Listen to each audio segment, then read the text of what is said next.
సొంత బాబాయిని గొడ్డలతో ముక్కలు ముక్కలుగా నరికి ఆత్మహత్య, గుండెపోటు అని చెప్పి ఫస్ట్ గుండెపోటు అన్నారు, తర్వాత చనిపోయినాడని చెప్పి గుండెపోటుతో చెప్పి ప్రచారం చేశారు. అదే రకంగా వెంటనే ఆ గొడ్డని తెచ్చి ఆ రోజు ముఖ్యమంత్రి అయిన చంద్రబాబు నాయుడు గారి చేతికిచ్చి చంద్రబాబు నాయుడు నారాసుర రక్త చరిత్ర అని చెప్పి ఆ మర్డర్ని ప్రతిపక్షంలో ఉన్న జగన్మోహన్ రెడ్డి ముఖ్యమంత్రిగా ఉన్న చంద్రబాబు నాయుడు గారి చేతికి గొడ్డలిచ్చి ఆ రోజు విష ప్రచారం చేశారు. అత్యంత భద్రతతో కూడినటువంటి ఎయిర్పోర్ట్లు కోడికత్తిని పంపించి ఆ రోజు పొడిపించుకొని కోడికత్తి డ్రామా ఆడినటువంటి ఘనుడు జగన్మోహన్ రెడ్డి. మరి ఈ రెండూ పక్కన పెడితే ఈరోజు మీరు చూస్తున్నారు కల్తీ నెయ్యి ఏదైతే ఉందో స్పష్టంగా ఛార్జ్ షీట్లో క్లియర్గా చెప్పడం జరిగింది. ఆ రోజు మేము ఆరోపణ చేశాం, ఇది కల్తీ జరిగిందని చెప్పి హిందువుల మనోభావాలు దెబ్బతింటున్నాయి. కలియుగ దైవమైనటువంటి వెంకటేశ్వర స్వామి తిరుపతి లడ్డూ ప్రసాదంలో ఈ రకంగా కల్తీ జరిగిందని చెప్పి ఆ రోజు మేము స్పష్టంగా ఆరోపణ చేస్తే ఆ రోజు ఇన్వెస్టిగేషన్ సిబిఐ వారు ఛార్జ్షీట్ వేసి ఈరోజు స్పష్టంగా చెప్పడం జరిగింది. ఏం చెప్పడం జరిగింది? 60 లక్షల కేజీలు నెయ్యి ఈరోజు కల్తీ జరగడం జరిగింది.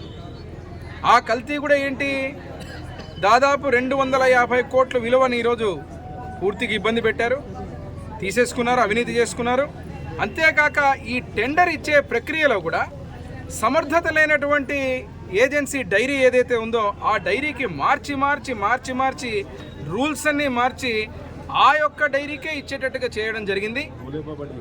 ఆ బోలేబాబా డైరీ అనేది ఏదైతే ఉందో ఆ బోలేబాబా డైరీ ద్వారా వచ్చినటువంటి నెయ్యి ఈరోజు 20 కోట్ల లడ్డూ ప్రసాదాలు ప్రజలకు లడ్లని పంచేశారు. అది అనారోగ్యకరంగా ఈరోజు ఆరోగ్యం కూడా ఇబ్బంది అయ్యే పరిస్థితిలో, పూర్తి ఇబ్బంది పడే పరిస్థితిలో ఈరోజు ఇక్కడ హిందువులు కానీ భక్తులు కానీ ప్రతి ఒక్కరు కూడా ఇబ్బంది పడేటువంటి పరిస్థితి. మరి ఈరోజు నేను సూటిగా అడుగుతున్నాం, జగన్మోహన్ రెడ్డి గారు వారు ఈరోజు చెప్తున్నారు, ఛార్జ్ షీట్లో స్పష్టంగా చెప్పడం జరిగింది, ఏదైతే పాలు లేని నెయ్యి 80% అంటే సింథటిక్ కెమికల్తో నెయ్యి చేయడం జరిగింది, ఇది కల్తీ అని చెప్పడం జరిగింది. మీరు ఒకసారి ఆర్టిఫిషియల్ ఇంటెలిజెన్స్ ఒకసారి ఓపెన్ చేసి ఏదైతే చెప్పినటువంటి కెమికల్ కానీ లేకపోతే సింథటిక్ కానీ కొడితే ఏమేమి ఇంగ్రీడియంట్స్ ఉంటాయనేది మీకే స్పష్టంగా వస్తుంది. దాంట్లో మీరు వచ్చినప్పుడు వెజిటబుల్ ఆయిలే కాకుండా ఎక్కడైతే కల్తీ జరిగిందో అక్కడ సంబంధించినటువంటి అనిమల్ ఫ్యాట్, జంతువుల కొవ్వు కూడా ఉంటుంది అని చెప్పి అక్కడ ఆర్టిఫిషియల్ ఇంటెలిజెన్స్లో వస్తుంది. నేను చెప్పడం కాదు, మీకు చాట్ జీపీటీలో తీసుకెళ్ళి కొడితే ఆటోమేటిక్ వస్తుంది. అది పక్కన పెడదాం. సరే, మీరు అంటున్నారు ఏదో మాట్లాడుతున్నారు సిబిఐ ఇచ్చిందని చెప్పి. మరి సిబిఐ ఇచ్చిందని చెప్పినప్పుడు గతాన్ని గుర్తు చేస్తున్నాం ఒకసారి. ఇదే కర్నూలు జిల్లాలో అవినాష్ రెడ్డి అనే వ్యక్తి విశ్వభారతి హాస్పిటల్ ఉన్నప్పుడు సిబిఐ ఏదైతే వచ్చి అరెస్ట్ చేయాలంటే సిబిఐ మాకు చాలా గొప్ప అని చెప్పిన మీరు కనీసం హాస్పిటల్లో అడుగు పెట్టడానికి కూడా సిబిఐని అలో చేయలేదు ఆ రోజు. అంటే మీ జేబులో సంస్థలాగా ఉన్నటువంటి సిబిఐ ఆ రోజు. మరి ఈరోజు సిబిఐ చెప్పింది అంటున్నారు. రాష్ట్ర ప్రజలు, హిందువులు, అదే రకంగా ఆ వెంకటేశ్వర స్వామిని కొరిచేటువంటి వ్యక్తులు ఆలోచించుకోవాలి. ఈ రాజకీయ కోణాల్లో సిబిఐ ఏం చేస్తానని కూడా ఆలోచించుకోవాలి. రెండోది, ఇక్కడికి చూస్తే మీరు, నేను ఒకటే అడుగుతున్నా, జగన్మోహన్ రెడ్డి గారిని నోబెల్ ప్రైజ్ ఇవ్వాలి. ఆయనకి దేంట్లో ఇవ్వాలి తెలుసా?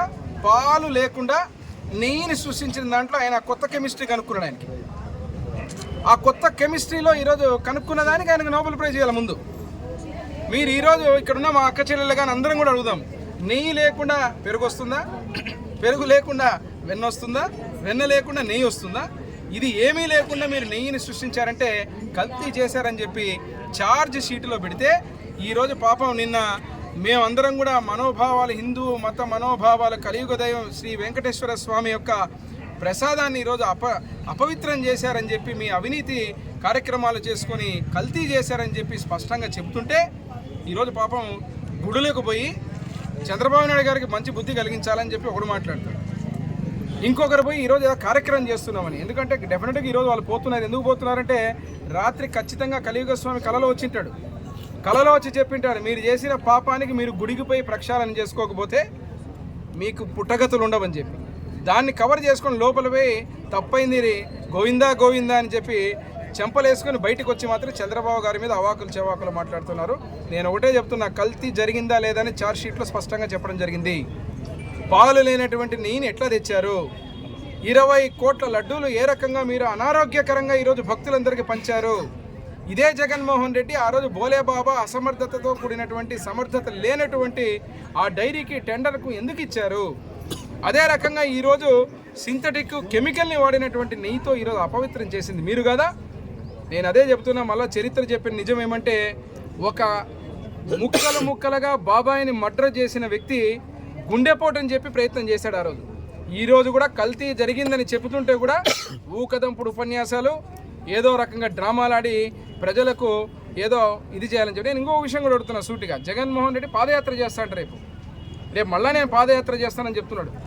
ఆ పాదయాత్రలో పాస్బుక్ల మీద కూడా అడుగుతున్నాడు ఏమని, నేను ఫోటో తొలగించా. మరి రేపు జగన్మోహన్ రెడ్డి గారు పాదయాత్ర చేసినప్పుడు రేపు మళ్ళీ మీరు చెప్తారా ధైర్యంగా, నేను వస్తే ల్యాండ్ టైటిల్ యాక్ట్ తెస్తాను అని, నేను వస్తే మళ్ళీ పాస్బుక్ మీద నా ఫోటో పెడతానని, నేను వస్తే గతంలో సుధాకర్ దళిత డాక్టర్ని ఎట్లా వేధించి చంపారో అది మళ్ళీ నేను చంపుతామని, అదే రకంగా ఇట్లా కల్తీని